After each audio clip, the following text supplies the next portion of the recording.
Bonjour à tous, alors voilà, c'est la dernière vidéo de la semaine de la série Chrétiens dans le monde. J'espère que ça a pu répondre à pas mal de vos questions. Et voici la dernière de la série. Je sais qu'on n'a pas de réponse, mais est-ce qu'il faut nécessairement être catholique pour accéder au paradis ou juste avoir une vie sainte sans qu'elle soit nécessairement pour Dieu? Bref, est-ce que si on n'est pas chrétien, on est foutu ou est-ce qu'on est obligé d'être chrétien pour aller au ciel? Alors, la première chose à comprendre, en quelques mots, c'est qu'est-ce que c'est que la vie éternelle? La vie éternelle, c'est pas la béatitude de la grosse noisette pour Scrat. En fait, la vie éternelle, c'est de vivre avec Dieu.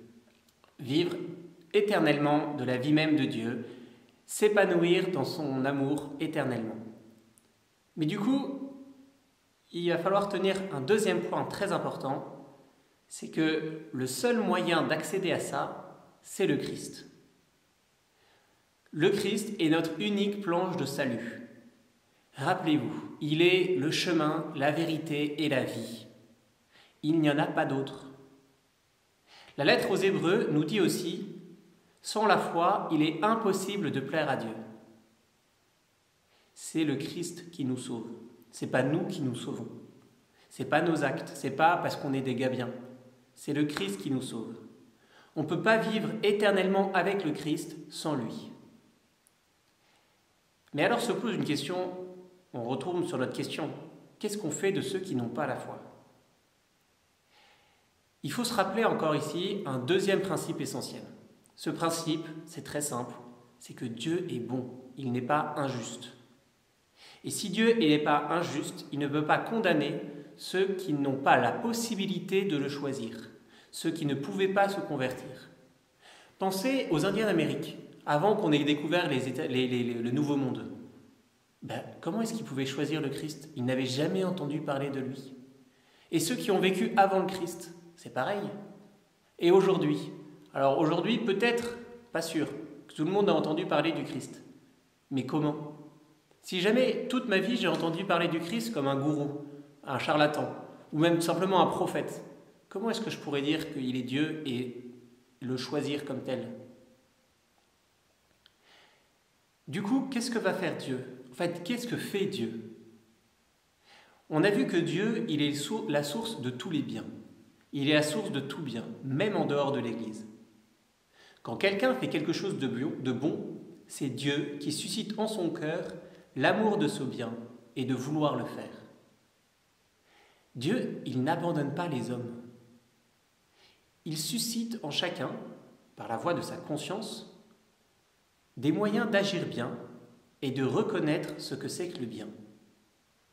Et comme ça, peu à peu, Dieu il va préparer le cœur de chacun à pouvoir mieux voir ce que c'est que le bien, discerner ce bien, mieux le faire, pour qu'un jour, on puisse accueillir cette vie qu'il veut nous donner. Mais pour ça, donc c'est d'abord la grâce de Dieu, vous voyez, qui vient, et qui suscite dans son cœur cet amour du bien. Mais pour ça, il va falloir quand même que l'homme coopère. Et comment est-ce que l'homme va coopérer? En écoutant sa conscience, en agissant selon sa conscience. Ça, c'est la première chose. Mais pas seulement. Il faut aussi qu'il forme sa conscience. Il faut qu'il utilise tous les moyens qui sont à sa disposition pour pouvoir éclairer sa conscience à discerner ce qu'est le vrai bien. Ça ne suffit pas de dire « Ah, moi je suis dans mon coin, moi je pense que c'est à peu près ça, le bien, et donc du coup je fais comme ça. » Non. Il faut aussi chercher, découvrir qu'est-ce que c'est que le bien. À la fin de cette vie, une personne qui aura suivi sa conscience, quand elle va faire face au Christ, au Seigneur, alors elle pourra reconnaître le Christ comme ce bien qu'elle a cherché toute sa vie. Si à l'inverse, elle n'a jamais cherché le bien et qu'elle n'a pas écouté sa conscience, elle ne pourra pas reconnaître le Christ comme le bien. Conclusion. Le Christ est nécessaire pour le salut. Bien sûr qu'il y a plusieurs voies pour l'atteindre, parce que Dieu va aider chacun à l'atteindre d'une manière personnelle. Et pour cela, il va falloir suivre sa conscience.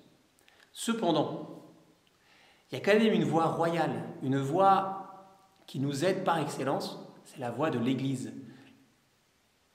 L'Église, elle nous permet d'abord d'éclairer notre conscience avec justesse. Ensuite, elle nous permet de connaître ce bien qu'est le Christ, ou plutôt de connaître le Christ comme notre bien et unique bien. Et surtout, elle nous permet de vivre dès maintenant, par la foi, la vie éternelle qui nous sera donnée en plénitude plus tard. Bref, ça vaut quand même vachement le coup d'avoir la foi et de la vivre dès maintenant à fond. Alors ne nous en privons pas et surtout ne privons pas les autres. Annonçons-la. Amen. À bientôt.